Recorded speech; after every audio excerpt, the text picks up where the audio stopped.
Good morning. So today we're going to be doing lesson 10, which is adding and subtracting radicals.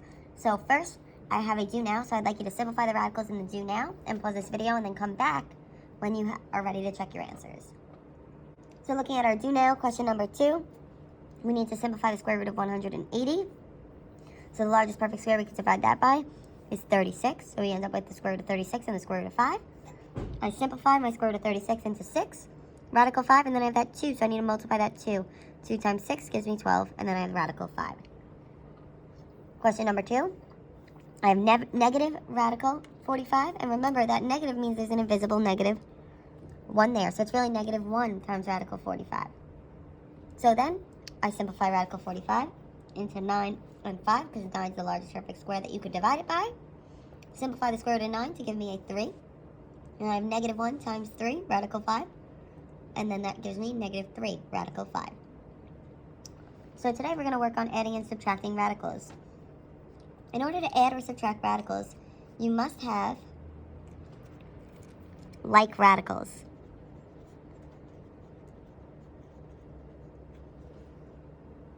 And then you're going to add or subtract the coefficients and keep the radicals the same. So for example, I have 3 radical 5 plus radical 5. Well, first, are these radicals like? Yes, they're the same radical. So we're adding, and the invisible number in front of radical 5 is an invisible 1. So all I'm going to do is I'm going to keep the radical, because they're like, and I'm going to add the coefficients in front. So 3 plus 1 gives me 4 radical 5. So then the same thing here. So I have 7 radical 2 minus 2 radical 2. Both of these are radical 2. Awesome. So I'm going to keep that radical 2. Then I just do the coefficients. So I have 7 minus 2, which gives me a 5 radical 2. So the next one, I have 4 radical 3 plus 2 radical 3 minus 8 radical 3. I have the same radical, so I'm going to keep that radical 3. And then I'm going to deal with my coefficients. So I have 4 plus 2, and that gives me 6. And then 6 minus 8 gives me a negative 2 radical 3. So then what happens if my radicals are not the same? So if the radicals are not the same, you must simplify the radicals and then combine the like radicals. So look at the first example. I have negative 3 radical 17 plus 4 radical 17 plus 2 radical 17. Well, let's look here. First, can we simplify radical 17? No, because 17 is a prime number. So what I'm going to do now is I'm going to combine my like radicals. So I have negative 3 radical 17 plus 4 radical 17, which gives me 1 radical 17. And then I have my plus radical 2. Or I don't even need the 1. I could just do radical 17 plus radical 2. And that's my final answer because I can't simplify any of those radicals. Let's look at question number 2. We have negative 2 radical 3 plus 3 radical 27. So I see here negative 2 radical 3 can't be simplified, but 3 radical 27 can be. So we need to find what's the largest perfect square we divide 27 by. So now remember, if we're simplifying radicals, I want you to write all of your perfect squares at the top of the page.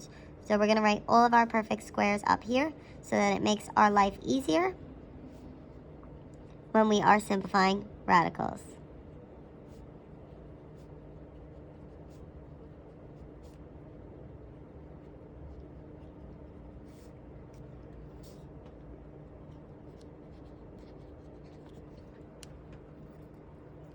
So when I simplify, negative 2 radical 3 just comes down because we can't simplify that.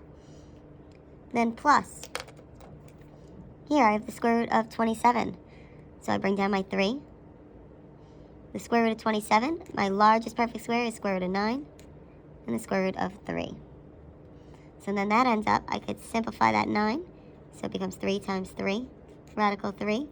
Or 3 times 3 is 9 radical 3. So I end up with, I'm just going to negative 2 radical 3 plus 9 radical 3. Now I have like radicals, so I can combine them. And when I combine them, I keep my radical 3. And I have negative 2 plus 9, which gives me a 7.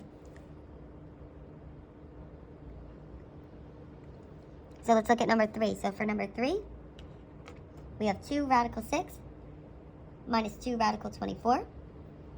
I can't simplify 2 radical 6, but I can simplify the radical 24. So I need to find the largest perfect square that I could divide 24 by. And that's the square root of 4. So the square root of 4 times the square root of 6. And my negative 2 there that I can't forget. Negative 2 then times the square root of 4 becomes 2. Radical 6. So this becomes a negative 4 radical 6.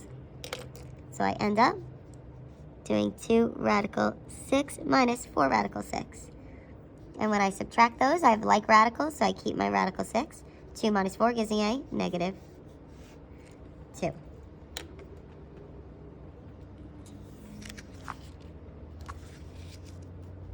So let's look at question number 4.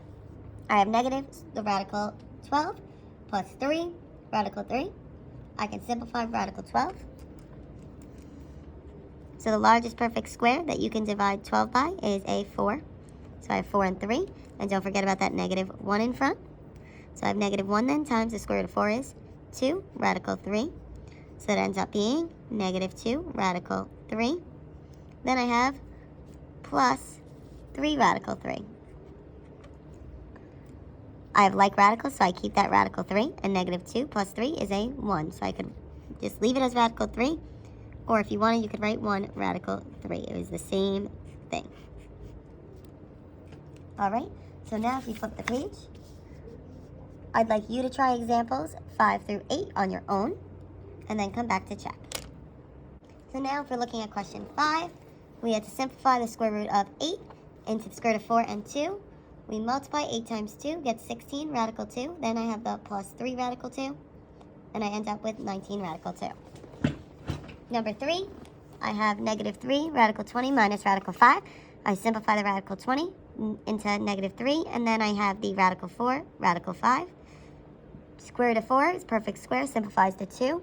Negative 3 times 2 gives me negative 6 radical 5. Then I have the minus radical 5, and there's an invisible 1 there. Negative 6 minus 1 gives me a negative 7, and I keep that radical 5. Number 7 had a lot of simplifying to do. First, I needed to simplify negative square root of 27. So I had the square root of 9 and the square root of 3.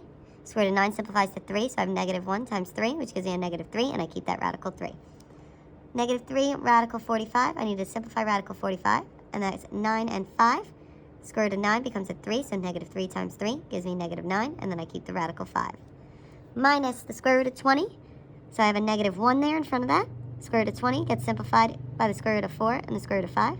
Square root of 4 simplifies to 2, so I have negative 1 times 2, which gives me negative 2, then I have that radical 5. Plus 2 radical 45, I have plus 2, and then the square root of 9 and the square root of 5. Square root of 9 becomes a 3, so I have 2 times 3, which gives me a 6 radical 5.